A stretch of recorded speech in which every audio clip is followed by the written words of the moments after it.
नमस्कार दोस्तों, मैं हूं दिनेश के वोरा। स्वागत है आपका इस कार्यक्रम के अंदर।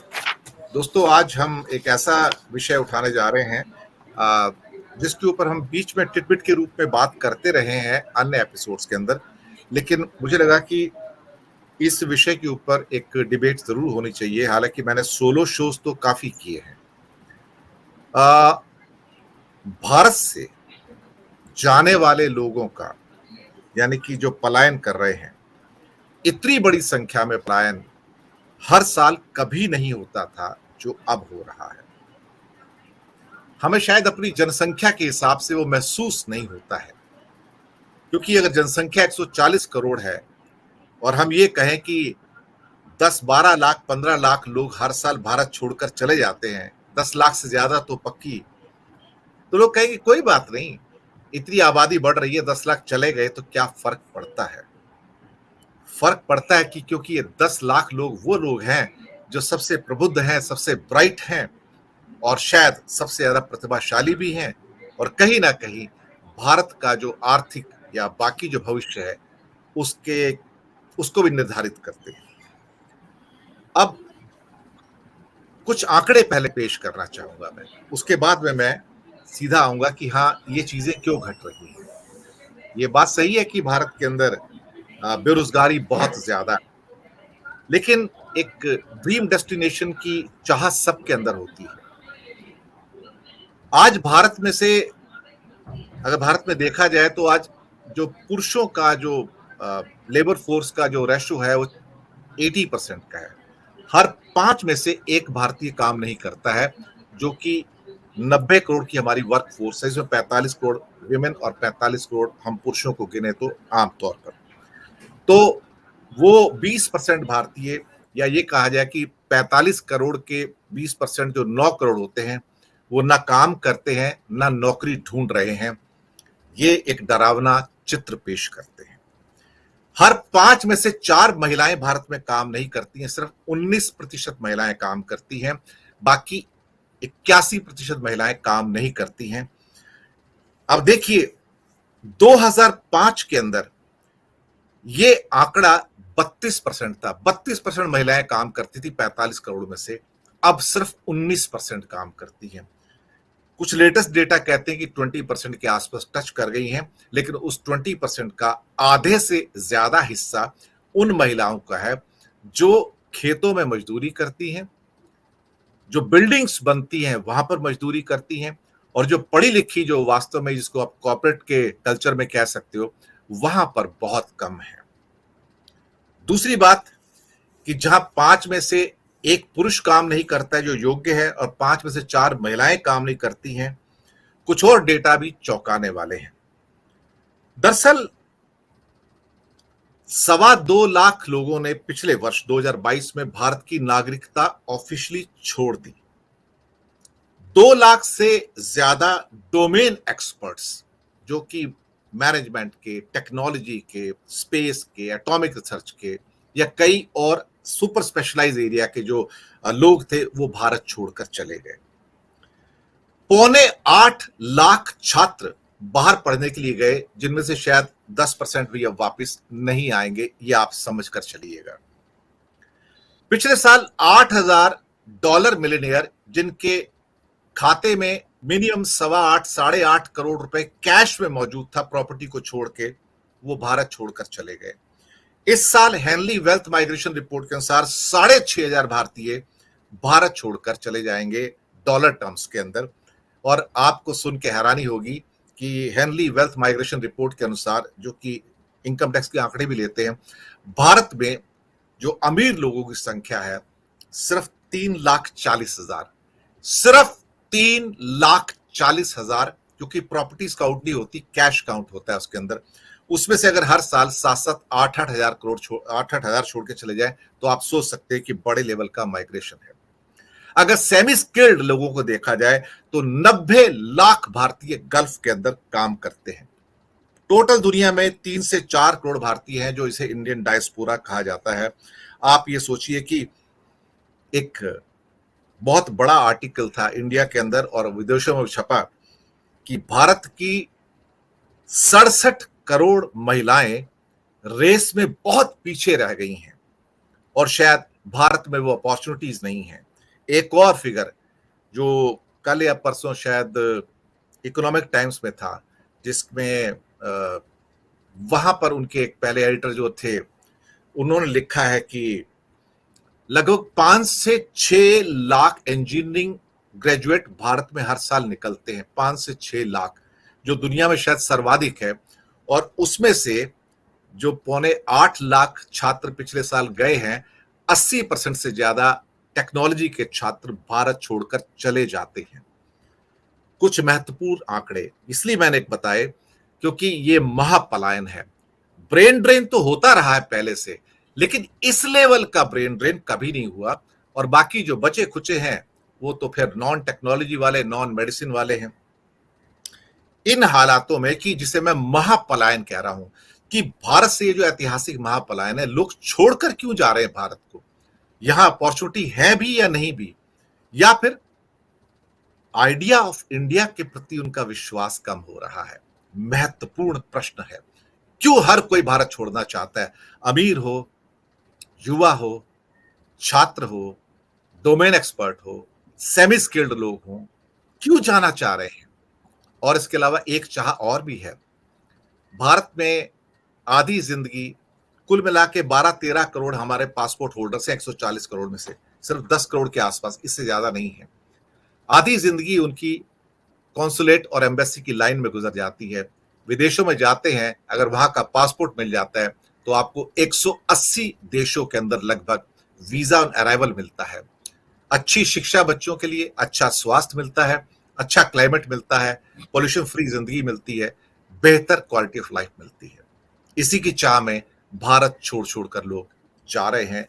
और इस लेवल का पलायन मैंने कभी नहीं देखा, जब 10 से 15 लाख लोग हर साल भारत छोड़कर चले जाते। ये विषय इंपॉर्टेंट था, इसलिए मैंने उठाया। पृष्ठभूमि लंबी थी, इसलिए दी कि सारे डेटा जरूरी थे। सबसे पहले आमंत्रित करूंगा मैं अपने 4 विद्वानों में से अनिल सिन्हा जी, अखिल स्वामी जी, अधीर रोहल जी, सुनील शुक्ला जी, आप सबका स्वागत है। सबसे पहले मैं अनिल सिन्हा जी आपको आमंत्रित करूंगा। आप पूना शहर से हैं, वो शहर जो भारत का आईटी कैपिटल भी माना जाता है, बैंगलोर हैदराबाद को छोड़ के, जहां पर बड़ी तादाद में इंडस्ट्री है। इस लेवल का माइग्रेशन मैंने अपने जीवन में भारत से होता हुआ कभी नहीं देखा। सिन्हा साहब, ये आपने सही कहा। इसके जो आइडिया ऑफ इंडिया का मामला है, क्राइसिस वहाँ नहीं है कि सुविधाएं ज़्यादा वहाँ हैं या लोग जो है उनको एक फ्यूचर मिल रहा है, करियर बेहतर मिल रही है। ये सिर्फ मामला नहीं है, मामला आइडिया ऑफ इंडिया का है। आइडिया ऑफ इंडिया के कोलैप्स का जो है वो ये इंडिकेशन है। क्योंकि मुझको ध्यान आता है कि जब चाइना ये में था, मतलब नया, मतलब कम्युनिस्ट चाइना जब आ रहा था, मतलब संघर्ष कर रहा था कम्युनिज्म वहाँ पे, वहाँ आंदोलन मतलब चल रही थी, नया चाइना बनाने का जो चल रहा था सपना। तो पर्लेस बक के नॉवेल्स में आपको दिखाई देगा कि लोग किस तरह से अमेरिका छोड़ के चाइनीज लोग जो है वो सब वापस आ रहे थे अपने कंट्री में। और जब कम्युनिस्ट चाइना बना तो वहाँ पर रिवर्स माइग्रेशन हुआ कम्युनिस्ट चाइना में। चाइनीज लोगों को लगा कि एक नया चाइना बन रहा है जिसमें हमको कंट्रीब्यूट करना चाहिए, जो अमेरिका में बसे हुए। और मेरा ध्यान आ रहा है मुझको कि किन फोक करके एक उनका नॉवेल है पर्लेस बक का, जिसमें डॉक्टर माइग्रेट करता है, कैसे कम चीज़ों में, मतलब प्री कम्युनिज्म उस समय आया नहीं है, लेकिन नया मतलब चाइना बनाने के लिए उनको मुक्ति का प्रसंग चल रहा है।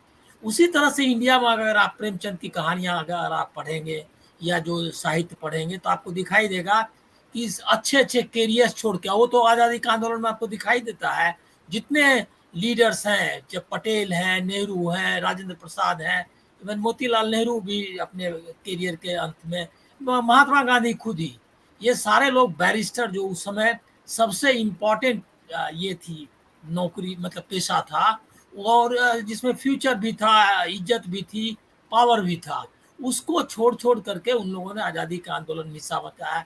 इसमें तिलक, सबका आप नाम ले सकते हैं, एक गोखले, आप नाम लेते जाएं आपको मिलते जाएंगे, जिन लोगों ने अपना करियर को लात मार करके ये किया। और जब असहयोग आंदोलन चला और शिक्षा के बहिष्कार का हुआ तो सारे लोगों ने छोड़ के किया। तो इसका मतलब क्या है कि कैरियर और ये इम्पोर्टेंट नहीं था, उनको एक इंडिया लग रहा था, एक नया इंडिया उनको बनाना है और मुक्ति दिलानी है अंग्रेजों से। इस मुक्त जो अंग्रेजी दास्तां से मुक्त भारत होगा और नया भारत होगा, वो भारत हम एक नए किस्म का बनाएंगे, जिसको आप जानते हैं कि नेहरू, अंबेडकर, गांधी और गैलेक्सी ऑफ लीडर्स, जेपी से लेकर Lohia, even communist leader Namboodiripad का आप नाम ले सकते हैं, जिन लोगों ने एक नया ब्लू प्रिंट दिया कि कैसा हिंदुस्तान बनना चाहिए, इसके लिए संघर्ष किया, जिंदगी दी अपनी। अब ये आप उसको उल्टा दिख रहा है, उसको लग रहा है क्या कि वो जा रहे हैं बाहर, इसका मतलब वो सिर्फ इसके लिए नहीं जा रहे हैं कि हिंदुस्तान में उनको सुविधाएं कम है, हेल्थ की फैसिलिटीज नहीं है, कैरियर नहीं है, शिक्षा नहीं है। उनको लग रहा है कि अब उनको होपलेसनेस है, उनको लग रहा है कि नया कोई भी हिंदुस्तान एक बेहतर हिंदुस्तान नहीं बन सकता है, ये उनको पक्का हो गया है। इसीलिए ये माइग्रेशन आपको दिख रहा है। मतलब इंडिया के जो फ्यूचर है, इसके भविष्य में लोगों को भरोसा नहीं रह गया। और ये माइग्रेशन आपने जैसा कहा और देख रहे हैं कि लगातार बढ़ रहा है। 9 साल में जब इन्होंने कहा न्यू इंडिया, जब उन्होंने कहा नया विकास करेंगे, सबका विकास, सबका साथ, सबका विकास का नारा दिया, एक हिंदू इंडिया का जो नारा है, ये इंडिया फ्यूचर नहीं दे सकता। इसका इसका जो मैसेज है वो यही है कि सच्चाई तो आपने बताई ही कि बेरोजगारी का स्तर क्या है। आप बाकी और भी आप इंडेक्स ले सकते हैं, हंगर इंडेक्स ले सकते हैं, सारा कुछ आप देख सकते हैं, हेल्थ का, सबका इंडेक्स में हम पीछे पीछे गए हैं, वो तो आप देख ही सकते हैं। लेकिन सबसे बड़ी बात यह है कि इंडिया के फ्यूचर, जो आइडिया ऑफ इंडिया है, आइडिया ऑफ इंडिया में कोई एक फ्यूचर, एक बड़ा फ्यूचर दिखाई नहीं दे रहा है वो। और ये जो बता रहे हैं, जो हिंदू इंडिया बना रहे हैं, निश्चित तौर पर वो उनको भरोसा नहीं दे रहा है और न उनको सिक्योरिटी दे रहा है। अब मैं आपको आ जाऊंगा थोड़ा प्रैक्टिकल बात बताने के लिए। मैं आईटी पुणे की आपने बात की, पुणे में मैं रहता हूँ, मेरा बेटा भी आईटी इंजीनियर है और मैं इन लोगों का माइंडसेट देखता रहता हूँ। हर एक बच्चा, हर एक बच्चा मैं बोल रहा हूँ, मतलब मैं परसेंटेज नहीं बोल रहा हूँ, मैं 100% बोल रहा हूँ, जो ये बच्चे हैं ये कोशिश में लगे रहते हैं कि या तो फॉरेन का रिलोकेशन हो जाए, रिलोकेशन मतलब कुछ समय, लंबे समय के लिए चले जाए, या वहां नौकरी मिल जाए, या माइग्रेट कर जाए। ये जो है इनका इनका ये जो इनकी इनकी ये है, मतलब इनका यही एम्बिशन है। ये एम्बिशन क्यों है? अच्छा, ये ऐसा नहीं है, यहाँ इन्होंने बेहतर से बेहतर कॉलेज की पढ़ाई किया है और बड़े तेज बच्चे हैं, डेडिकेटेड है, काम इतना करते हैं कि मुझको लगता है कि शोषण हो रहा है इनका। मतलब जिनका इनको अगर 8 घंटे काम के लिए रखा गया है, 16 घंटे काम कर रहे हैं, मतलब दुगुना काम कर रहे हैं, अब पैसा दुगुना इनको लगता है यहाँ के हिसाब से, जो कि वहाँ के हिसाब से कम पैसा है, उसमें इनको भी यहाँ काम मिला हुआ है। लेकिन ये जाना चाहते हैं, वहीं बसना चाहते हैं और वहाँ स्ट्रगल करके चाहते हैं, यहाँ स्ट्रगल नहीं करना चाहते। इनको फ्यूचर ऑफ इंडिया में यकीन नहीं रह गया है। और ये जो झूठ तंत्र आपने जो फैलाया है उनको, और वो बोलते भी हैं कि यहाँ देख रहे हैं क्या स्थिति है, दंगे कभी भी हो सकते हैं। ये हिंदू बच्चों का, जो कि खुद भी कम्युनल कई हद तक उससे प्रभावित है, उनको लगता है कि मुसलमान जो है वो उसमें खामियां लगती है, इस्लाम में खामी लगती है, उनको इनके इनके इनकी नैरेटिव को उन्होंने बाय किया है। लेकिन ये हिंदुस्तान बनाने में वो मदद कर रहे हैं उनकी कई लेवल्स पे, और मानसिक रूप से तो उसके लिए तैयार है। लेकिन ये इंडिया उनको भी नहीं चाहिए, उनको लगता है मतलब कि।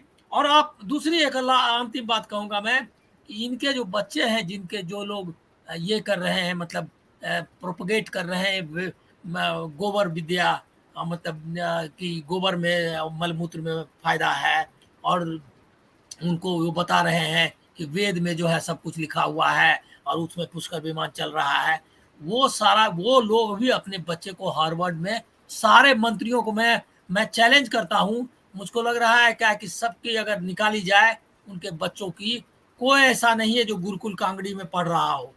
ये निश्चित तौर पर या तो हिंदुस्तान में किसी अंबानी अडानी, अंबानी के स्कूल, बिजनेस स्कूल में पढ़ता होगा, आईआईटी में पढ़ता होगा, या किसी बड़े बिजनेस स्कूल में पढ़ता होगा और नहीं तो विदेश में पढ़ता होगा।